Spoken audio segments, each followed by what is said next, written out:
Hi friends, అందరికీ నమస్కారం. నేను భగవద్గీత గురించి 1 to 5 పాయింట్స్ పార్ట్ 1లో పెట్టడం జరిగింది. వినాలనుకునే వాళ్ళు వెళ్ళి నా ఐడికి వెళ్ళి చూడండి. నెంబర్ 6th పాయింట్, దానం, గౌరవం, విశ్వాసం కలిసిన వీరుడు, కానీ విధి బదిలో చిక్కుకున్న మనిషి కర్ణుడు. నెంబర్ 7, అన్యాయం ఎదురైన ధర్మాన్ని వదలని శక్తి ఆడపిల్ల, ఆత్మగౌరవం ద్రౌపది. నెంబర్ 8, తప్పు తెలిసిన అహంకారం వల్లని మనిషి మనసు అర్థమైతే జ్ఞానం కనిపించదు దుర్యోధనుడు. నెంబర్ 9, బాధలో కూడా భక్తిని కోల్పోయిన తల్లి, ప్రేమతో నిలిచిన మహాతల్లి కుంతి.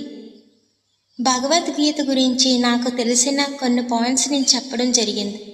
ఇంకా ఏమైనా చెప్పలేకపోయినా మీకు తెలిసిన నాకు కొంచెం షేర్ చేయండి, అలాగే షేర్ చేయండి నా వీడియోస్. Thank you.